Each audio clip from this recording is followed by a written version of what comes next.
In this video, I'll walk you through the early game of ASTROPRISMA and show you everything you need to complete those first exploration steps. I'll be using a series of dice to play the game. You need 2d10, preferably of different colors, a series of d6 dice, your character sheets, your map, and pencil and eraser. To start playing the game, you need to create your character and your spaceship first. In this case, I'll use the character that we built in the previous video. It's gonna be an eco-terrorist character, and I'm gonna be using the starship that we built from scratch in the other video we made. It's going to be this Talon 5 fighter, which is composed of the following spaceship modules that you see on screen. To start playing the game and exploring, you need to place your ship token in the center of the map, in this hex that is marked with the star symbol, and choose what hex you want to move to first. Once the game starts, the star hex is non-traversable and you won't be able to move to it. You can use anything as your token. You can use a die, for example, or a piece of wood, or a meeple from a board game, or you can print the spaceship designs that will be available online. In this case, I've made this ship token that matches the design of my starship. Now the next step would be to select the starting hex that we want to explore. I'm going to move to this tile in the southeast. Once we have moved to the hex that we want to explore, we need to roll a series of dice to determine what we encounter when exploring this sector of the map. To do so, we're gonna make an exploration roll. We first roll a d6 on the encounter table of the ring that we're located on. As you can see, the map is divided into 3 different areas, which are the different rings. We're currently in the first ring, the inner ring, so we're gonna have to roll on that table. I'm going to roll our first d6, and I got a 1. We now reference the result that we got with the ring encounter table, and it says that we have crossed paths with a hostile spaceship, which means that we'll most likely have to get into a space fight with that ship. Let's now roll 2 more d6s to specify what type of hostile ship we find and what event we get with it. I got a 3, so that means that our enemy will be a space pirate. And I got a 1, so we got the following encounter. The trail of a Tuskwing's rocket engines blinds you for a few seconds as the ship warps in front of you. Without any time to react, the hostile vessel begins combat maneuvers against you. Space pirates must have caught your radio signal while you entered the quadrant. Okay, so that means that we're gonna have to get into a space fight with this pirate vessel. And like we read in that encounter, it's gonna be a Tuskwing model, which is a level 1 ship. As you can see in that graphic, it has 20 hull, 2 actions per turn, and it has 4 different spaceship modules, 3 different actions that it can do to us, and 1 skill. During space combat, our ship always attacks first, so we start our turn right away. To do so, we roll a series of d6, depending on the engine that we have. In this case, our engine allows us to use 3d6 action dice every turn. So we're gonna roll them and see what we get. Okay, so we got 2 6s and a 5. This is a really good roll. And now we choose what abilities on our ship we spend these actions in.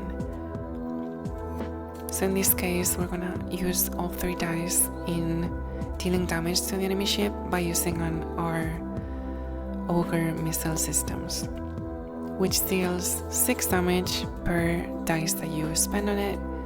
So in this case, 6 times 3, that's 18. We're going to be dealing 18 damage to the enemy ship. Now, to keep track of the enemy's remaining hull or HP, we can use the enemy tracker in our character sheet to write down all of those numbers during combat. That's the end of our turn, and now it's the enemy ship's turn. To determine what action they take during their turn, we gotta roll d10s. Our first d10 roll is a 3, so that means that they use their multi-lasers to deal damage to our ship. They're gonna deal 3 damage, ignoring shields. We don't have any shields right now on our ship, so that is irrelevant. So we take 3 hull. And now it's time for the enemy's second action. Let's roll a d10 again, and this time we get a 10, which means they deal 6 damage using their ogre missiles. And it's time for our turn. We roll our action dice once again.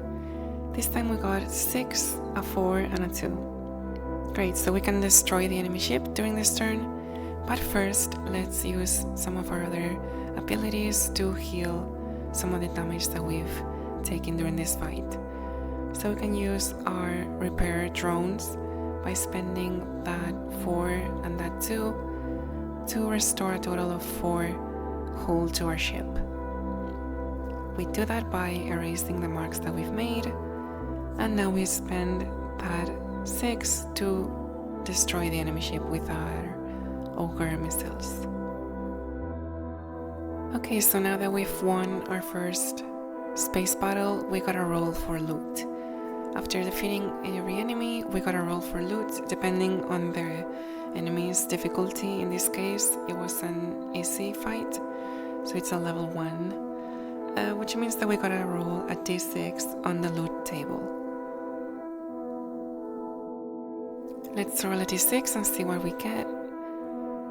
A 3, which means that we get an energy cell that we can write down on our character's inventory. And the last step is to write down the experience that we won during the fight. Since it's a easy enemy, we only get 1 experience. Now, to finish our exploration step, I'm gonna draw on the map the encounter that we just had, so I'm going to draw the hostile spaceship. To do this, you can draw all of your encounters and locations that you find yourself, like I'm going to do, or you can use the hex style designs that are going to be available in the digital assets. And finally, let's mark 1 fuel since we moved 1 hex while exploring. Okay, so that completes our entire exploration cycle.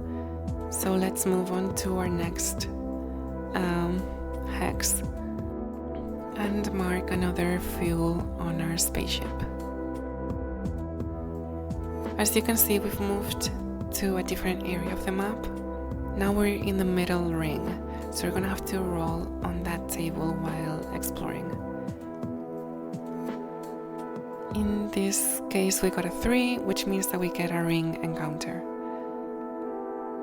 Ring encounters are certain events that are specific to the ring that you're located in. Each ring has 2 large sections of encounters. In this case, we can get either a star cruiser or a research outpost. We got an odd result when rolling the dice, which means that we're gonna find a star cruiser. And we roll the dice again to determine the encounter. You enter a rotating colony ship. About 80 people are kept in an endless sleeping state in advanced cryopods. The ship's power converter has stopped working, with only enough energy remaining to keep the cryopods working for 7 more months. The fuel deposits are almost empty. Okay, so now we get to make a story choice. We can either wake them up and warn them of the situation so they can change course before their fuel runs out, or we can leave them be so they can complete their original course. but we lose them fuel to refill their deposits. Okay, so because we're starting the game, we have a lot of fuel left in our tanks. I think I'm gonna choose the second option, which is the most positive outcome for them. We're gonna leave them be and refuel their ship. And maybe as we continue our adventure, maybe in a different system, we get to meet this colony ship again at the end of their journey. Now let's draw our encounter on the star system map and start our next exploration cycle. Let's move to this hex this time. We are still located in the middle ring. And we got a 4. Okay, so that means that we've encountered our first planet. The next step is to roll more d6s to determine the planet's type and our landing spot within that planet. We got a 6, which means that our planet is an ecumenopolis. Ecumenopolis are basically city planets, planets that are their entire surface is covered by a giant city, like for example Coruscant in Star Wars. The greatest marvels of the world, massive planets whose surface is entirely consumed by urban sprawl. All natural life and resources in their ecosystem have been destroyed in favor of expansion of the megacity. Now these planets are completely deserted, becoming giant orbiting ghost towns. Okay, so that's the planet type description, and let's read our landing spot within that planet. For our landing spot we got a 1, and for our story encounter we got a 6. So our landing spot is the legislative district of the city. The Senate is partly destroyed and surrounded by tanks. Okay, so that tells us that maybe in this planet, before it was abandoned and destroyed during the apocalypse, maybe there was some sort of military coup of the government, something like that, and their buildings and structures have been destroyed by tanks and other military arsenal. Okay, so that helps us build the narrative that we're creating within this planet. Let's now read our encounter. We got the data breach event. A tall chrome tower rises above you. Radio and communication antennas emerge from its top floor.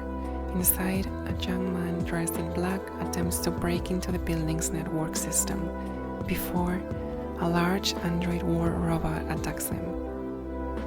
The machine screams in a glitchy voice. Neutralize intruders. They want to steal vital data. Help secure facility. Okay, and we get another choice once again.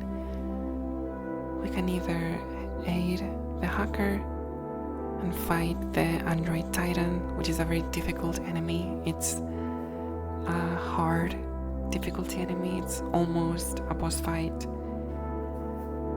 And we get rewarded with a hack and positive favor with the Medusa Sector faction, which is this faction of hackers and cyber terrorists. Or we could help the android security and attack the net hacker. In this case, we would get favor with the Synth Arc faction, which is this android and cyborg aligned faction, and we would get a cybertech implant, which is very powerful equipment for a character. Okay, so let's position ourselves within the story that we've created. We're in this war-torn planet, in an abandoned high-security facility in the political and legislative district of the city. We got inside the building and we found this hacker running away from a huge android titan security robot. I think at this point we can use our Oracle tool to further enhance the story and help us make this choice between those two options.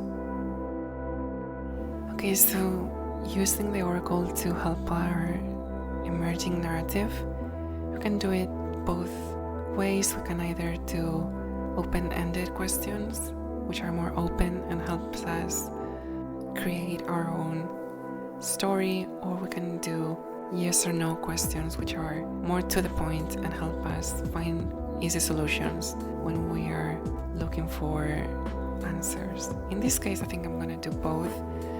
First, I'm going to do an open-ended question, and then I'm going to finish by doing a yes or no question. The first question that I want to ask the oracle is, what does the data that the hacker has stolen contain? What was the history of this planet? Let's roll 2d6 to find the answer. And we got a 1 and a 6 once again. And in the oracle, that means that we get the answer oppression. So we can take this in different ways. I think that could mean that the data contains information about what happened during the military coup in this planet and all of the humanitarian data about what happened to the people of this country and why it was completely destroyed. And now for my second question to the oracle, I want to ask a yes or no question referring to the role that the Synth Arc faction played in that conflict and the enemy that we're facing. Are the Synth Arc responsible for the damage caused to this planet? Okay, we get a 3, which means the answer is no, but. Okay, so a no bad answer means that no, so they were not the ones that caused the military coup or the destruction of the planet, but maybe they came here afterwards, after the apocalypse, and took control of all of the valuable resources in this planet and maybe used it to further their own goals as a faction. And since the Medusa sector is the natural enemy of that faction, I think that makes sense as a story. This is making me want to side with the hacker. It's gonna be a very difficult fight beating that android titan, but I think we can do it. Since our character is an eco-terrorist, which makes us pretty well prepared for early game combat compared to other origins. It's still gonna be a very tough fight. We might not be able to make it. We might die in this first boss fight, but I think we have a chance to beat this.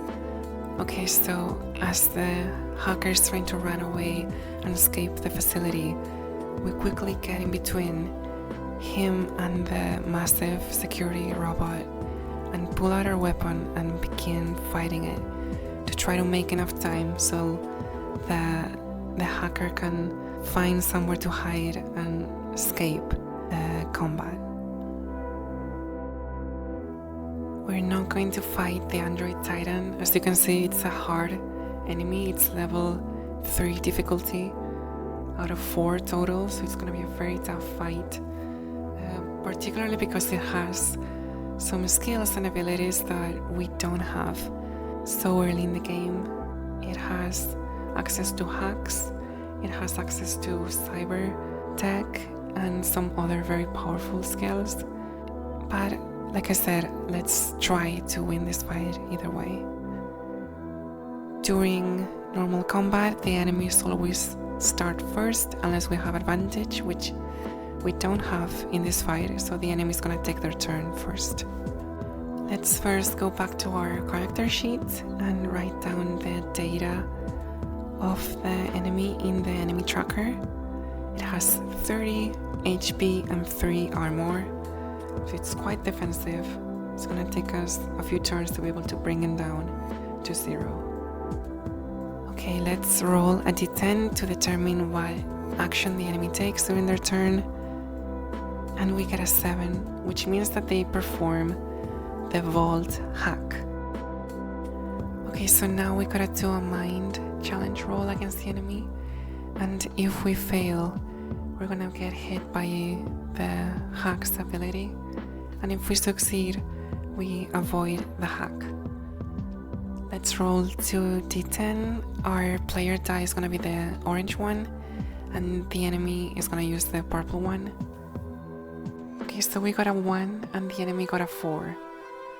Our character has 0 mind, so we still get a 1, and the enemy has 2 mind, so their total is 6. Okay, so we lose this challenge roll, and we're not able to stop him from hacking our system. So we gotta take d10 plus tech damage and be stunned for 1 turn. Okay, let's roll a d10 for that damage, and we get a 7. Okay, so they deal 7 damage plus their tech, which is 3, so they deal 10 total damage to our character. We have 1 armor from our bulletproof vest, so we only take 9 damage. Okay, so our health goes down to 11, and we're stunned for 1 turn, which is a status condition that means that we gotta roll a d6 at the start of our turn while we're stunned, and if we roll a 1, we skip our turn. Okay, so let's roll the d6, and we got a 4, so our turn is not skipped. Okay, so now it's our character's turn, and we can do 1 normal action and use 1 item during our turn. Since we're very early in the game, we are quite limited in our options.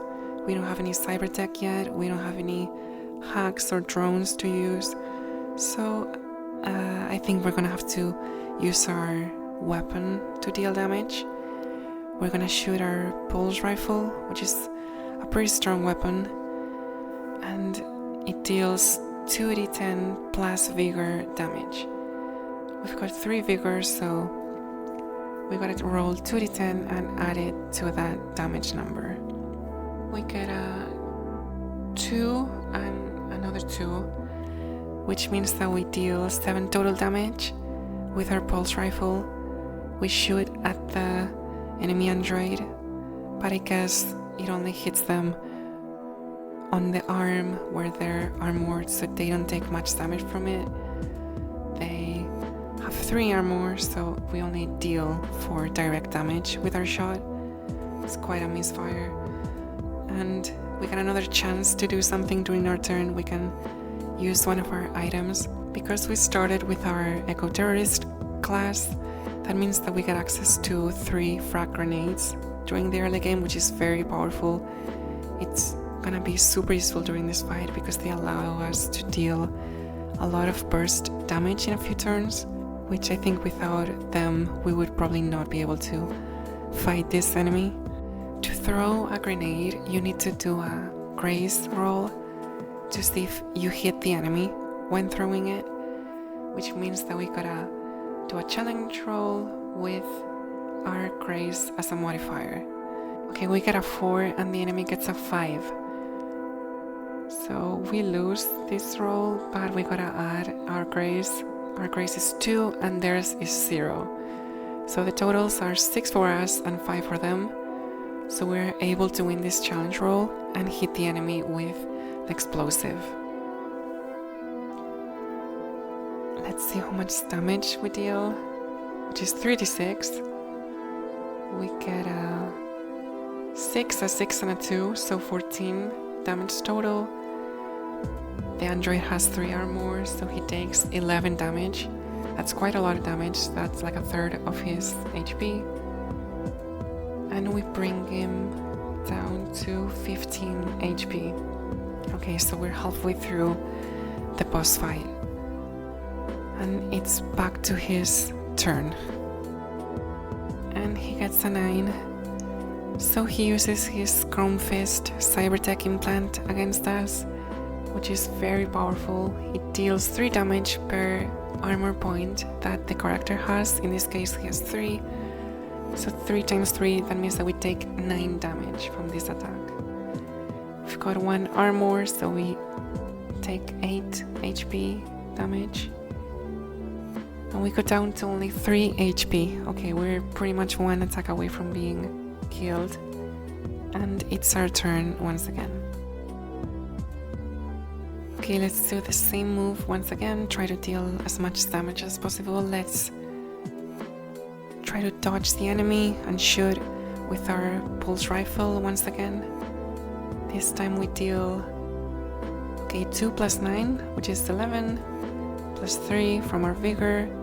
It's 14 total, but his armor covers 3 damage, so he takes 11 direct damage, and he's down to 4 HP. Okay, we can kill him in the next move if we get lucky.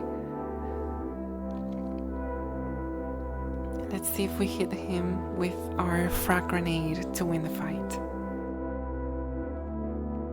And no, that's way too much of a difference in the results, so we'll lose this challenge roll. So we're not able to hit him with the frag grenade. Maybe the enemy shoots down a pillar and brings down the roof of the top floor, avoiding the explosion and being covered by the rubble. And that way he's able to remain alive. Okay, so it's back to his turn again. Let's see what we get for his action. We only have 3 HP remaining. He's at 4 HP. It's a very close fight. And he rolls the 1. Okay, so we got really lucky there. So he tries to repair his damaged circuits and systems from his cover behind the rubble. Okay, so he goes from 4 to 6 HP because he restores 2. Okay, so now it's our turn once again. We can fail this time. Let's finish the enemy with a final headshot with our pulse rifle. Okay, so we run beside the enemy. We jump over the pile of rubble that's guarding him, and we aim down sights with our weapon. Let's roll for damage. Okay, that's amazing. 9 plus 7, that's 16 total damage, and that's more than enough to destroy the enemy. Okay, so that was real close. That was a very, very close fight, but we've been able to beat an enemy much stronger than us pretty early on the game, which is really exciting. And we now get to roll for loot and get our XP. We get 5 XP this time because it's a very hard enemy, and we get to roll 3d6 on the loot table. We get a 5, a 3 and a 2, which is 10 total, which means that we get 100 serum as a reward for beating this enemy.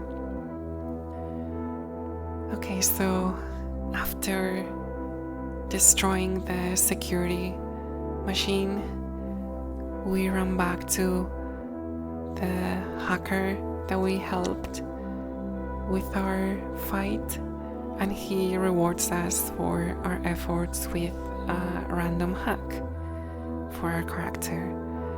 Let's go to the hack table and roll a d10 to see which one we get this time. Okay, so we got a 3, which means that we receive Ember, which is a very powerful hack. It really fits our high damage playstyle with this character. It's an ability that lets us overheat an enemy for as many turns as our tech stat value, which in this case it's 1 with this character. And we also aided Medusa Sector character, so we get +1 favor with that faction, and we lose 1 favor with the enemy's faction, which is the Synth Arch. Let's go back to the map and draw the location that we've just explored. We also get to name the planet that we've discovered, so I'm gonna name it Orion. Okay, so this is the end of the playthrough showcase. I hope you enjoyed it, and I hope you're excited about finally getting ASTROPRISMA this next month. Thank you for watching.